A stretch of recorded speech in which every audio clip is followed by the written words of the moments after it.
आज मैं आपको एक जबरदस्त Jason Statham type action film shelter की कहानी समझाने वाला हूं। स्पॉइलर आने वाले हैं, इसीलिए ध्यान से देखिए। फिल्म की शुरुआत स्कॉटलैंड के एक छोटे से टापू पर बने लाइट हाउस से होती है। यहाँ हमारा मुख्य किरदार माइकल मेसन रहता है। वो सभ्यता से दूर बिल्कुल अकेली जिंदगी जी रहा होता है। वो कभी इस टापू को छोड़कर बाहर नहीं जाता। हर हफ्ते एक आदमी नाव से उसके लिए खाने पीने और जरूरी सामान लेकर आता है। अक्सर वो आदमी अपनी छोटी भतीजी जेसी को बॉक्स लेकर दरवाजे तक भेज देता है। जेसी हमेशा मेसन से बात करने की कोशिश करती है और कभी कभी उसके लिए छोटे छोटे गिफ्ट भी छोड़ देती है, लेकिन मेसन हमेशा उसे नज़रअंदाज करता है और अपने घर के अंदर ही बंद रहता है। फिर हम मेसन की रोज़ की ज़िंदगी देखते हैं। वो अपने वफादार कुत्ते के साथ समय बिताता है और अकेले बैठकर शतरंज खेलता है। एक दिन जेसी हमेशा की तरह सामान देने आती है और उसका अंकल नाव में उसका इंतजार कर रहा होता है। इस बार जेसी मेसन से गुस्से में पूछती है कि वो कभी थैंक यू भी नहीं बोलता। मेसन ठंडे अंदाज में कहता है कि वो अब यहाँ वापस ना आए और दरवाज़ा बंद कर देता है। लेकिन गुस्से में जेसी पूछती है कि वो इतनी वीरान जगह पर क्या कर रहा है, जबकि ये लाइट हाउस अब काम भी नहीं करता। मेसन फिर भी उसे पूरी तरह नज़रअंदाज कर देता है। परेशान होकर जेसी वापस नाव की तरफ चल देती है। तभी अचानक मौसम बहुत खराब हो जाता है और एक भयानक तूफान शुरू हो जाता है। समुद्र की लहरें बहुत खतरनाक हो जाती हैं। तेज़ लहरों के बीच उनकी छोटी नाव पलट जाती है और जेसी पानी में डूबने लगती है। उसी समय मेसन अपनी खिड़की से ये सब देख लेता है। वो तुरंत बाहर भागता है और अपनी नाव लेकर समुद्र से लड़ते हुए जेसी तक पहुंचता है। काफ़ी मुश्किल के बाद वो जेसी को बचा लेता है, लेकिन उसका अंकल इतना भाग्यशाली नहीं होता। मेसन बेहोश जेसी को नाव पर खींच लेता है और उसके फेफड़ों से पानी निकालकर उसे फिर से सांस दिलाता है। जब वे घर के अंदर पहुंचते हैं तो मेसन देखता है कि जेसी के पैर में गहरा घाव हो गया है। जब जेसी होश में आती है तो वो अपने अंकल के बारे में पूछती है। मेसन उसे बताता है कि उसका अंकल मर चुका है। ये सुनकर जेसी टूट जाती है। अगली सुबह मेसन उसके घाव को साफ करता है और पट्टी बांधता है। जेसी बेचैन होकर कहती है कि उसे यहाँ से जाना है क्योंकि उसका परिवार उसे ढूंढ रहा होगा, लेकिन मेसन कहता है कि उसके माता पिता पहले ही मर चुके हैं और उसका अंकल ही उसका आखिरी परिवार था। जेसी हैरान हो जाती है कि मेसन को उसके बारे में इतना सब कैसे पता है। तब मेसन बताता है कि उसका अंकल उसका पुराना दोस्त था और वे दोनों नेवी में साथ काम करते थे।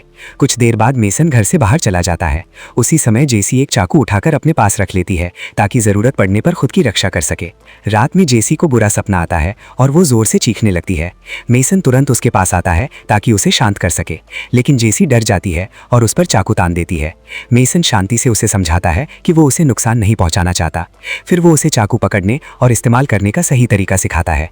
आने वाले दिनों में धीरे धीरे मेसन और जेसी के बीच एक मजबूत रिश्ता बनने लगता है। मेसन उसके लिए एक पिता जैसा रक्षक बन जाता है। जेसी भी मेसन के कुत्ते के साथ खेलकर खुश रहने लगती है। एक दिन जेसी मेसन से उसका नाम पूछती है, लेकिन वो बताने से मना कर देता है। फिर वो कुत्ते का नाम पूछती है। मेसन कहता है कि उसका कोई नाम नहीं है, इसीलिए जेसी खुद उसका नाम जैक रख देती है। कुछ समय बाद जेसी मेसन के साथ शतरंज खेलती है और काफ़ी अच्छी खिलाड़ी साबित होती है, जिससे मेसन खुश हो जाता है। लेकिन मेसन जल्दी ही नोटिस करता है कि जेसी के पैर का घाव ठीक नहीं हो रहा, सूजन बढ़ती जा रही है। जेसी कहती है कि उन्हें अस्पताल जाना चाहिए, लेकिन मेसन सख्ती से मना कर देता है। इसके बजाय वो फैसला करता है कि वो टापू छोड़कर पास के एक समुद्री शहर जाकर दवाइयाँ खरीदेगा। शहर में पहुंचकर मेसन बहुत सावधानी से चलता है। वो टोपी से अपना चेहरा छुपाता है और हर सीसीटीवी कैमरे से बचने की कोशिश करता है। फिर कहानी कट होकर लंदन पहुंचती है। वहाँ कुछ सरकारी अधिकारी एक आदमी मैनाफोर्ड से पूछताछ कर रहे होते हैं, जो पहले MI6 का डायरेक्टर था। पता चलता है कि उसने थिया नाम की एक आर्टिफिशियल इंटेलिजेंस बनाई है। ये AI दुनिया भर के कैमरों से लोगों पर नजर रख सकती है और फोन कॉल्स को भी सुन सकती है। मैनाफोर्ड कहता है कि इस सिस्टम की वजह से कई आतंकवादी हमले रोके जा सके हैं, लेकिन अधिकारी कहते हैं कि ये लोगों की प्राइवेसी के खिलाफ है और इस प्रोजेक्ट को बंद करना होगा। बाद में मैनाफोर्ड प्रधानमंत्री से मिलता है। प्रधानमंत्री मानती है कि ये प्रोजेक्ट काम का है, लेकिन चुनाव के कारण वो खुले तौर पर इसका समर्थन नहीं कर सकती, इसीलिए वो कहती है कि इसे गुप्त रूप से चलाते रहो। उधर शहर में मेसन जेसी के लिए नए कपड़े खरीदता है, लेकिन सड़क पर कुछ लड़कियां सोशल मीडिया के लिए वीडियो बना रही होती हैं और गलती से मेसन का चेहरा भी कैमरे में रिकॉर्ड हो जाता है। यहीं से मुसीबत शुरू होती है। AI थिया तुरंत उसका चेहरा पहचान लेती है और ये जानकारी रोबर्टा, जो MI6 की नई हेड है, तक पहुंच जाती है। सिस्टम मेसन की पहचान एक ऐसे आतंकवादी के रूप में करता है जिसने अल्जीरिया में ब्रिटिश एम्बेसी पर बम हमला किया था। रोबर्टा तुरंत स्पेशल फोर्स टीम को आदेश देती है कि वे उस टापू पर जाकर मेसन को गिरफ्तार करें। उधर टापू पर मेसन जेसी के घाव पर नई पट्टी बांधता है और उसे नए कपड़े देता है, जिससे वो बहुत खुश हो जाती है। शाम को दोनों शांत होकर साथ में खाना खा रहे होते हैं। तभी मेसन को बाहर कुछ अजीब आवाजें सुनाई देती हैं। जब वो बाहर देखता है तो कई नाव में हथियारबंद एजेंट उसके डॉग की तरफ आते दिखाई देते हैं। मेसन तुरंत लड़ाई की तैयारी कर लेता है। वो जेसी से कहता है कि वो बाथरूम में छुप जाए और अपने साथ चाकू रखे। जैसे ही एजेंट जमीन पर उतरते हैं, मेसन अपने छिपे हुए बम और जाल सक्रिय कर देता है। कई एजेंट तुरंत मारे जाते हैं। बाकी एजेंट आगे बढ़ते हैं, लेकिन एक के बाद एक घातक जाल में फंसते जाते हैं।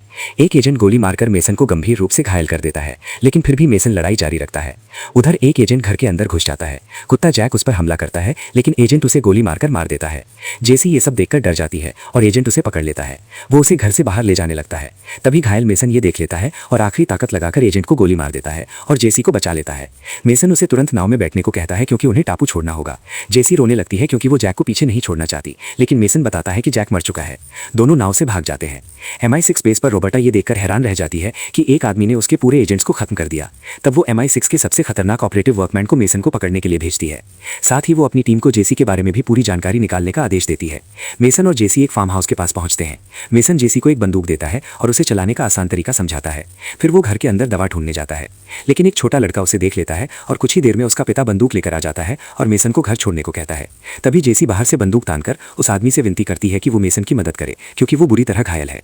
उधर MI6 में एक एजेंट को एक चौंकाने वाली सच्चाई पता चलती है। असल में मेसन कोई आतंकवादी नहीं है। किसी ने जानबूझकर उसकी पहचान एक अपराधी से जोड़ दी थी। आगे जांच में पता चलता है कि मेसन के असली रिकॉर्ड पूरी तरह मिटा दिए गए हैं। रोबर्टा समझ जाती है कि मेसन असल में MI6 का ही एक पूर्व वैलिड एजेंट था। लेकिन अब सबसे बड़ा सवाल ये है, वो कानून से भाग क्यों रहा है? और रोबर्टा अपनी टीम को आदेश देती है, मेसन को किसी भी हालत में गिरफ्तार करो।